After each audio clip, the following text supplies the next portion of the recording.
The Baltimore Orioles over the weekend played one of their best series of the year, taking 3 out of 4 from the Chicago White Sox. And I'm going to get you my 3 big takeaways from the weekend, including Spenser Watkins coming back, Jonathan Araúz making his name known, and the Orioles' middle relievers doing some good things for the O's. But that's all coming up on this episode of the Locked On Orioles podcast.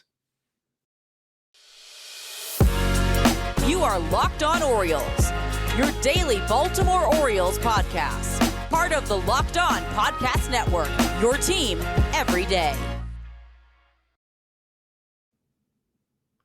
Hey there, Orioles fans. Today is Monday, June 27th, 2022, and welcome back in to the Locked On Orioles podcast, part of the Locked On Podcast Network, your team every day. As always, I'm your host, Connor Newcomb, and coming up on today's episode, we're going to take a look back at the Orioles' 4-game series in Chicago, taking 3 out of 4 from the Chicago White Sox, specifically focusing on Friday, Saturday, and Sunday, in which the O's took 2 out of 3 to win the series. And I'm going to get you my 3 big takeaways from the weekend. First, talking about Spenser Watkins doing something the Orioles really needed him to in Saturday's start. Then we'll chat about Jonathan Araúz, who made his Orioles debut on Saturday and then really impressed on Sunday and may get a longer run with the big league ball club. And finally, we'll talk about 2 middle relievers, Joey Krehbiel and Bryan Baker, who maybe aren't getting enough positive press in terms of how good this Orioles bullpen has been. But that's all coming up on this episode of the Locked On Orioles podcast, which is brought to you by BetOnline. BetOnline has you covered this season with more props, odds, and lines for BetOnline, where the game starts. And before we get to the O's talk, just want to thank you once again for making Locked On Orioles your first podcast listen of the day. Locked On Orioles is free and available on all podcast listening platforms, Monday through Friday, 5 days a week. We've got a new episode, whether you listen on Apple Podcasts or Spotify. If you give a 5-star rating and a review, that really helps out the pod. And also, if you're watching here on the Locked On Orioles YouTube channel, we thank you so much for that. As you can notice, a little bit of a different background here. That's how it will be all throughout this week. Bear with me as we are podcasting from the road this week, but we'll continue to bring you the content here on Locked On Orioles. And thanks again for making the pod your first listen of the day. And for your first listen today, Orioles and White Sox, a 4-game series over the weekend, and the O's take 3 out of 4 from the Sox. Now, it started with a 4-0 win on Thursday night, which we recapped on Friday's episode. If you want to hear about that big win, go back and listen to Friday's pod. We won't really touch much on Thursday night's win, but we'll get to closer. Friday's 4-1 win, Saturday's 6-2 win, and then the series finale in which the O's lost 4-3 on Sunday as the O's take 3 of 4 and now sit 34-40 overall on the season. I'll get you my 3 big takeaways, starting with my first big takeaway from the weekend, that the Orioles are going to need more of that from Spenser Watkins. And now, what was that? That was 5 innings pitched and no earned runs in his start on Saturday. Now, Watkins, who, of course, a little over a month ago was struck on the wrist by a comeback or a line drive, went on the 15-day IL.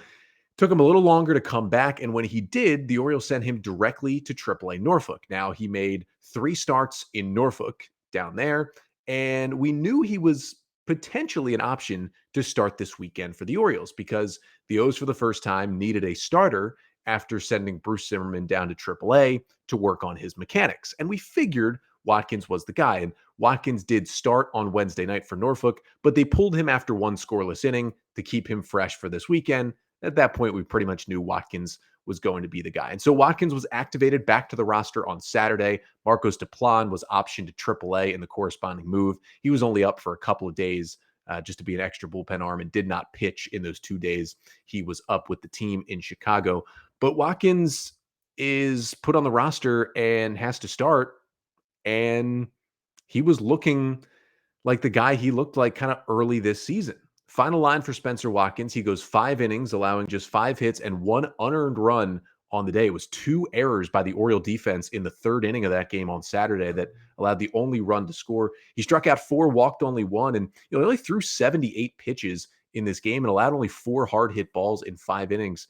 Theoretically, if he wasn't right off the injured list because he had pitched 3 times in AAA, but in a different part of the year, in a different, sense of game, he might pitch into the sixth inning, but it was a 2-1 Oriole lead after 5. The bullpen was fairly rested, and the O's felt pretty comfortable going to the pen to get 12 outs. But in terms of what the good was from Watkins, well, he was throwing strikes and he got 12 whiffs. It's a really, really good number for Spenser Watkins. 12 whiffs on 38 swings in just 78 pitches.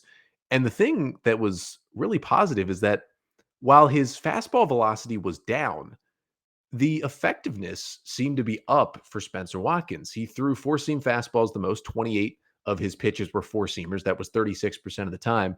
And on 13 swings, he got 6 whiffs on that four-seamer. And listen, the velo was at 90.6. He maxed out at just 92. He was averaging 92, 93 earlier in the year before the injury. So that's a little concerning, but it was more effective. He was hitting his corners. He was hitting his spots. That's the Spenser Watkins we saw when he was good when he first came up in 2021. Yeah, he was only throwing 90, 91 like he did on Saturday, but he was hitting his spots. Now, earlier this year, he was 92, 94, maybe not hitting as many spots. So it'll be interesting to see if the velo goes down and the command goes up like it did on Saturday.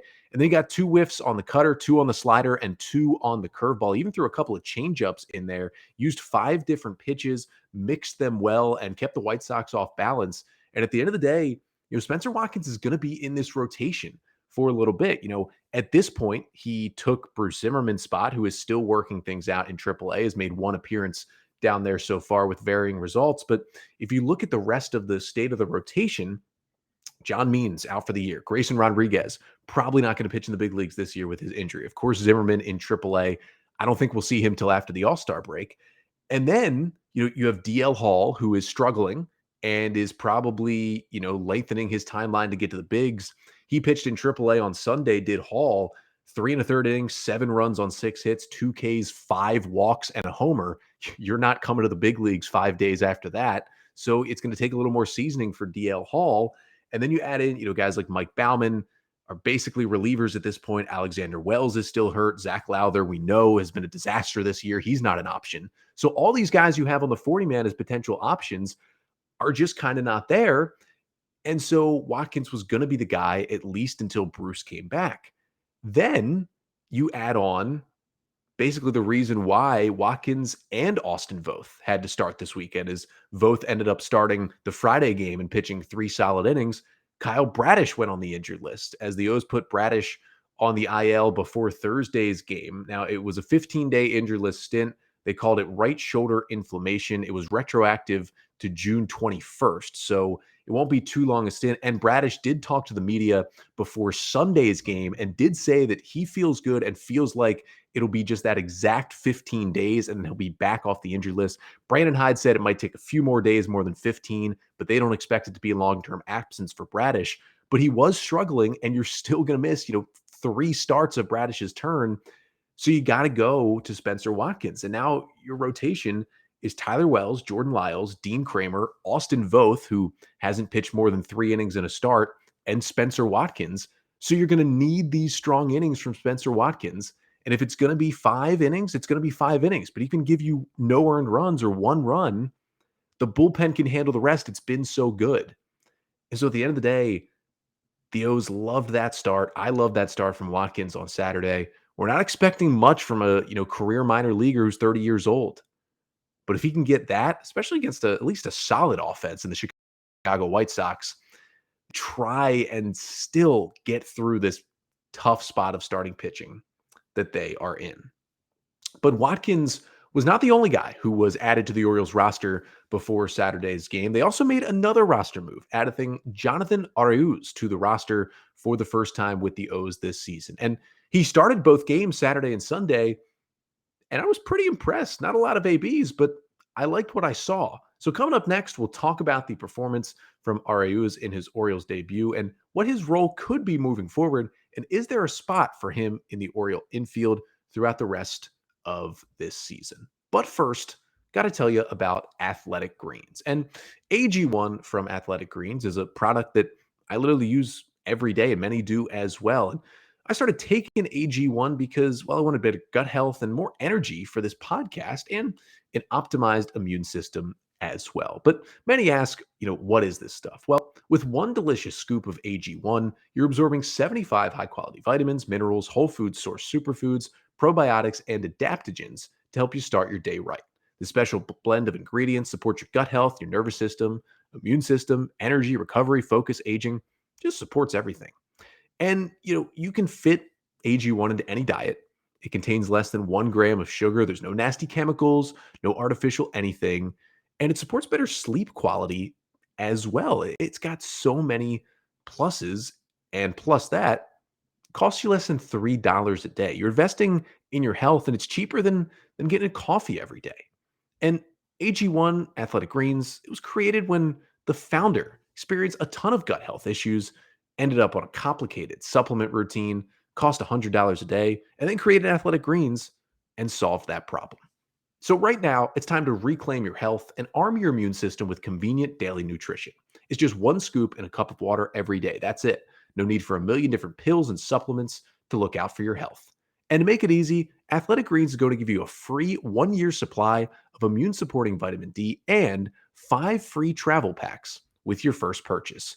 All you have to do is visit athleticgreens.com/MLB network. Again, that is athleticgreens.com/MLB network to take ownership over your health and pick up the ultimate daily nutritional insurance. And today's episode of the Locked On Orioles podcast is also brought to you by BlueNile.com. If you are looking for that engagement ring, you're ready to pop the question, or you're just celebrating a milestone moment, you can find jewelry as unique as her with this huge selection, unique selection, and modern convenience of online shopping at BlueNile.com. They've got simple online tools that help you choose the shape, the size, and the clarity of the diamond. And if you have questions, if you don't know what you should be looking for, if you don't know what is going to be the best piece for you or for her, Blue Nile has jewelry experts on hand 24/7, available via phone or chat to help you find a memorable gift at every budget. So make your moments sparkle with jewelry from BlueNile.com. And Locked On Orioles listeners get $50 off purchases of $500 or more. This podcast exclusive includes engagement. So use the code Locked On. That's code Locked On. Plus, every order is insured, ships free, and arrives in discreet packaging that won't give away what's inside. Shop stress-free and find your forever piece. Go to BlueNile.com today.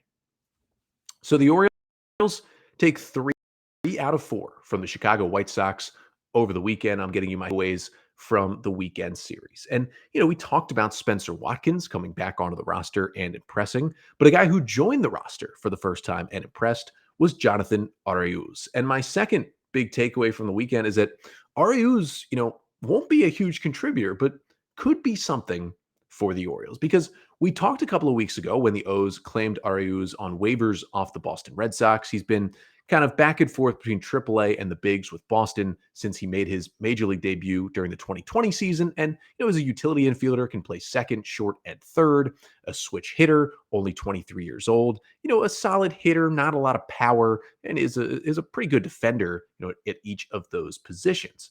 But we didn't really know what his role would be, because the O's wanted some more infield depth, and we know they're always looking to claim infielders on waivers. But, with Mateo and Odor and Tyler Nevin and now Richie Martin getting a chance, we weren't really sure where he would fit in. And Araúz, initially went to AAA Norfolk, played a few games there, and then he got the call up on Saturday. What was interesting is the Orioles actually optioned Rylan Bannon back to AAA Norfolk on Saturday to make room for Araúz. And the reason that's interesting is that, Bannon came up earlier this week when the rosters flipped to 13 pitchers and 13 hitters. Bannon came up to be that 13th hitter. And we figured, Bannon would be up. He'd play every few days, and he'd be on the team until Ramon Urias returned from the injured list after his oblique injury had healed. But Bannon came up on Tuesday, and Bannon did not play in any of the 4 games he was on the roster for, Tuesday through Friday. Not only was he not in any starting lineups, but he didn't play in any of those games. And we saw guys like Richie Martin, getting at bats over him the entire week. And so he's up for 4 days, doesn't even appear in a game. He goes, and listen, Araúz brings more versatility. He can play. Bannon only hits. Araúz is a better defender at all 3 positions. So I get why it's a little concerning, because you feel like Bannon's more of an Orioles prospect, whereas Araúz is a waiver claim. But Araúz is younger and might have more potential at this point than Rylan Bannon. So Araúz gets the start at second base on Saturday. And yeah, he goes 0 for 4 with a strikeout, but he squared up 2 balls. He had 2 hard hit balls in the Saturday win. And, he made a nice defensive play, looked solid at second base. And I liked what I saw. And, he's also on this team now because Rougned Odor right now is dealing with some back issues, hasn't started in a while. He did pinch hit in the 9th inning on Sunday and struck out, really in of course, a big spot. The O's were down 4-1 in the 9th. They loaded the bases with nobody out. It was a 4-2 game. Odor pinch hits for Martin and really strikes out in a huge, huge spot where the O's could have just used a sac fly there, and maybe they end up tying the game. But Odor is definitely still not 100%, so you need a guy who can play second, and Araúz does that while also giving you some backup at shortstop and at third as well. And so he's right back in the lineup Sunday. They give Tyler Nevin the day off. Richie Martin starts at second, and Araúz starts at third. What does he do? Well, he goes 2 for 4. He hits a solo home run in the 3rd inning, becoming the 38th Oriole ever to have their first Orioles hit be a home run. It was a solo shot out to right center field on a breaking ball. And then he also singled in the 9th inning, came up with the bases loaded and nobody out, and knocks an RBI single into center that made it a 4-2 game. Also had a strikeout, but had the 2 RBIs and made a really big defensive play in this game. The White Sox had loaded the bases with 1 out in the bottom of the 8th. We're looking to put the game away. We're already up 4-1. And Araúz has basically a great unassisted double play to end the inning and keep it 4-1, and then got the big knock in the top of the 9th. He drove in 2 of the 3 Orioles runs on Sunday. I don't think he's some big-time piece where he's going to be a starter down the stretch. Mateo's going to get more chances. Nevin's going to get more chances.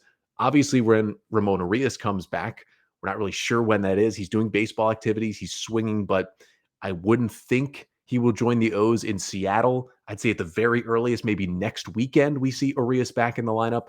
But until then, Araúz is going to get this chance here. And even when Arias comes back, Araúz, I think, is a better Major League Baseball player than Richie Martin. And he maybe gives you more on the table than Richie Martin does. So if Araúz keeps impressing like this, and he's not going to start every day, so he's not going to get all these chances, especially if Odor, gets back to 100% in Seattle this week. But I could certainly see Jonathan Araúz holding his roster spot even when Arias comes back, and Richie Martin being set back down to AAA. I think at this point, if Arias was ready to come back tomorrow, I would choose Araúz over Martin at this point, and he could even further that case as he plays throughout this week. So just something to monitor. Again, not going to be a starter, and hopefully at some point Jordan Westburg and Gunnar Henderson are maybe in the big leagues for the Orioles this year. But as a placeholder, he's 23 years old. He's a switch hitter. Take a chance on him, and the Orioles did, and looked good through 2 games so far. But that's a guy, in Jonathan Araúz. Just the point is, don't sleep on him, because he could be maybe a piece as another waiver claim infielder by Mike Elias and the Orioles. But speaking of guys who shouldn't be slept on, we know how good the Oriole bullpen has been. Orioles fans know how good the Oriole bullpen has been. Even national media starting to realize how good the Orioles bullpen has been. But a lot of attention, completely fairly, is going to Jorge Lopez having one of the best seasons in baseball as a reliever. He's going to be an all-star. To Felix Bautista, this huge dude throwing 102 on the mound. Totally get why those guys are getting all of the attention. Even Keegan Akin of attention, because he's resurrected his career as kind of this fireman. But there's a couple of guys in middle relief who I think aren't getting enough attention, and they weekend why they should. That's Joey Krehbiel and Bryan Baker. And I'll talk about those 2 guys coming up in just a second. But first, let's talk about betonline.net, your one-stop shop for all your sports betting needs and sports info. You can find all the latest sports developments, league reviews, and news, including the Stanley Cup Finals. Now, as I record this, we're about 20 minutes away from Game 6 puck dropping. So if the Lightning won last night, as you're listening to this, well, you can get all your Game 7 odds and lines at betonline.net. But if there's no more NHL, you've still got Major League Baseball, and you've still got UFC, MMA, boxing, you've still got golf, still a whole lot going on at betonline.net. It's your continued source for all your sports wagering info, including live betting, even esports, and you get scores, you can get podcasts, you can get news all season. So head to the website today or use your mobile device to learn more about the trends and the action at BetOnline, where the game starts. So we're talking Orioles. We are talking White Sox, O's take 3 out of 4 in the series to get to 34-30 on the season. And, I talked about guys who really stepped up this weekend for the Orioles, but some guys who've been slept on this year, I feel like, are two middle relievers for the O's. And each of them pitched well this weekend, helping the O's to wins. And they're just not getting enough credit for how good this Oriole bullpen has been. Those two guys are Joey Krehbiel and Bryan Baker. So let's start with Joey Krehbiel because he had the most impressive relief outing of the weekend. Came into the game on Friday after Austin Voth, who did a solid job again. I mean, Voth pitched 3 innings, allowing 1 run in the start on Thursday, kind of got thrown into it again when Kyle Bradish got placed on the injured list. And Brandon Hyde did say that Austin Voth is going to stay in the rotation. He's going to start this week in Seattle, and he's going to stay there basically until maybe Zimmerman comes back or maybe Bradish comes off the IL and they have to make another decision. And Voth was a starter with the Nationals, so he'll continue to get stretched out. I would expect him to go maybe 4 innings in Seattle and stretch him out to 5 and maybe 6 because he's been relieving for a while now. But Krehbiel comes in and basically becomes the long man in that bullpen game on Friday night. 2 1/3 perfect innings from Joey Krehbiel. 3 strikeouts. He gets 5 whiffs. And those 5 whiffs, most of them on that changeup. And that changeup has just been why Joey Krehbiel is so good this year. And he's one of the players in terms of injury-wise that the Orioles have missed the most. He missed just over 2 weeks with that shoulder issue that put him on the injured list, just returned last week from the injury. The Orioles really missed him over that stretch. And now that he's back, he's a huge part of this pen because you don't see Krehbiel pitch in the 9th. You don't really see him pitch in the 8th. That job is Lopez and Bautista and Perez, get those roles most of the time. But Krehbiel is just this huge kind of connector in the middle of the game as a middle reliever. And this season, dominance really. 24 appearances out of the Oriole bullpen. Krehbiel has a 2.42 ERA. In 26 innings, he's allowed just 18 hits. He struck out 20, and he's walked 8. He's allowed 3 home runs on the year. But Krehbiel, 3 appearances before the injury, 3 appearances after the injury, 6 straight scoreless appearances for Joey Krehbiel, combining for 6 1/3 innings, 3 hits, of course, no runs, 7 Ks, and just 1 walk in that stretch. I mean, the stuff is dominant. And you kind of look at him and you see the fastball. It's in the low 90s. And, you see some good off speeds. But you think, what makes this guy so good? And really, the question we asked about Cole Sulser the last couple of years. Why did the Rays give up on him? Now, the answer is he was a little older. The Rays have a million guys that are good relievers. They have a million guys they have to get on their 40-man roster. So the Rays have 40-man roster casualties each year. Cole Sulser was that, in 2020. Joey Krehbiel was that last year when the Orioles claimed Krehbiel off waivers from the Rays last September. But both guys have been to the Orioles games. Sulser was so good for the O's, and they trade him to the Marlins before the season starts. And now Joey Krehbiel is becoming a lockdown middle relief guy. I mean, he's one of the best middle relievers in baseball so far this year. And the pitch is the changeup. I mean, he's got a top 10 changeup in baseball right now. I mean, there's a strong argument to be made. He's got a top 10 changeup in baseball. That's pretty wild to say for a guy like Joey Krehbiel. He throws it 38% of the time, which first of all is interesting because it's his most used pitch. He throws his changeup more than he throws his fastball. 38% of the time, opponents are hitting 0.83 against his changeup. And it's not like he's throwing the pitch, once or twice a game. It's his most used pitch, and they're hitting 0.83 against it. This is what more pitchers are doing in this era of baseball. If you have an off-speed pitch or a breaking ball that is that effective, just throw it more. You don't always have to have your fastball be your most used pitch. You can throw sliders, you can throw changeups, you can throw curveballs more than fastballs. Krehbiel's doing it, and it's working. It's got a 30% whiff rate on that changeup, 0.83 batting average against. Average exit velocity is 79.6 miles per hour against that changeup. It's basically like a slow ground ball or a pop-up. And the average launch angle is -8 degrees, which basically means he's getting a routine grounder pretty much every time they make contact with the changeup. And then the other times, they're swinging and missing. It's an elite pitch, similar to Cole Sulser's elite changeup. Joey Krehbiel's got an elite changeup. And the big thing is, he's got that elite changeup and he's a good reliever, but the length he brings. He gets 2 1/3 innings, 7 outs in a bullpen game. We saw him earlier this year. I mean, basically play Superman. We were talking about Spenser Watkins earlier in this episode. The game where Spenser Watkins got injured, was hit with a line drive against the Rays and left the game without recording an out in the first inning. Joey Krehbiel came in and went 3 innings out of the bullpen to save the pen, and the O's won that bullpen game somehow against the Rays. So the length he brings plus that changeup, O's got to hold on to him. They got a really good waiver claim, it seems, and he was good this weekend. And then the other guy I wanted to mention is Bryan Baker, who, granted, he has not had nearly as good a season as Joey Krehbiel has, but he shined this weekend. He had 2 straight scoreless appearances. Friday night, he came in after Krehbiel. He got all 4 batters out that he faced with a strikeout. Got a couple of whiffs, wasn't super dominant, but got his outs. Came right back into the game on Saturday, pitched a scoreless inning in that Orioles win as well. So 2 1/3 innings scoreless also for Baker over the weekend. And now Baker's been a little different because he's been very up and down. Krehbiel really hasn't had many bad appearances at all. Baker's had a couple of bad ones, but he's usually followed them up with some good ones as well. Bryan Baker on the year, 28 appearances, 2 starts, a 5.16 ERA, 29 2/3 innings, 31 hits, but 27 strikeouts, 11 walks, and just 1 home run allowed by Baker this year. And he's been good lately, just like Krehbiel. His last 4 appearances, 5 2/3 innings, 1 run, 2 hits, 4 Ks, and 2 walks for Bryan Baker. And now 3 of those 4 appearances have been perfect. The other one, he gave up a run.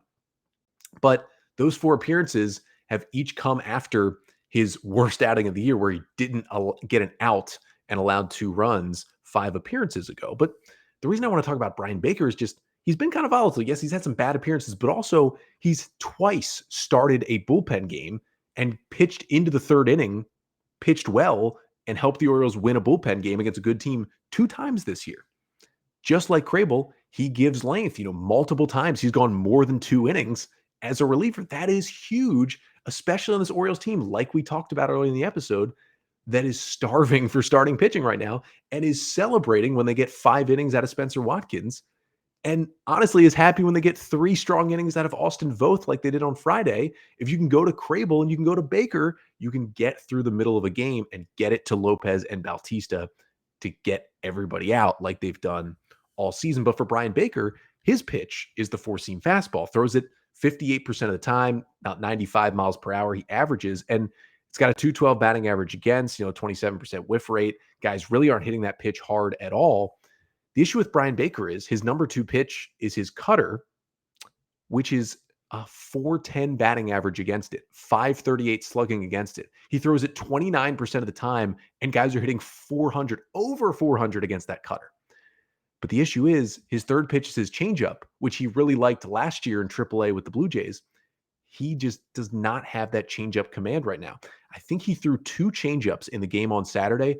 Both of them floated way over the strike zone, and he had no command on him, and he just got rid of it and said, I'm cutter fastball for the rest of the day. And he's getting through innings, but he can find that changeup. If he can find the changeup command, he can lessen the cutter usage, bring up the changeup usage with the good 4-seamer.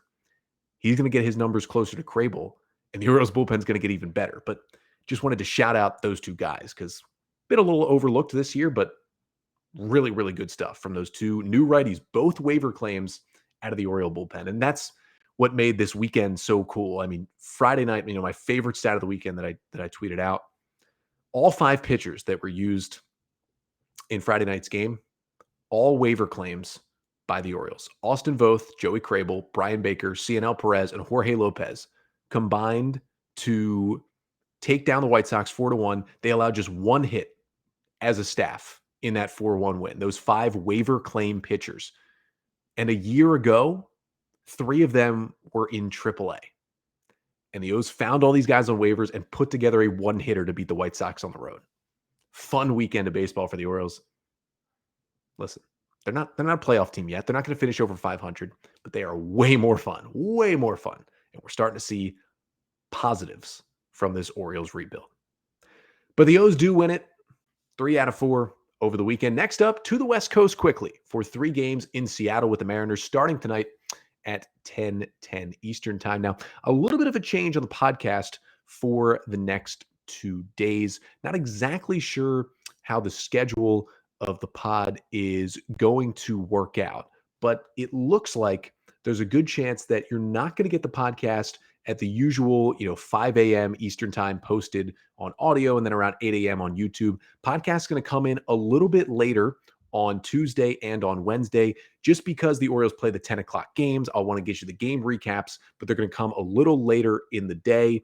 And then on Thursday, we'll be right back to our regular schedule. Here's we are podcasting from the road this week. So a little bit of changes, just bear with me. Still getting you 5 episodes here on the pod, including tomorrow when I'll be recapping the first game of the series between the Orioles and the Mariners. And then I'll be taking a look at the Orioles All-Star game chances. Who could get in? Who really has a shot? Jorge Lopez, Austin Hayes, Trey Mancini, maybe others. I'll do a deep dive into that coming up on tomorrow's episode. But until then, I'm Connor Newcomb, and this has been the Locked On Orioles podcast, part of the Locked On Podcast Network. Your team every day.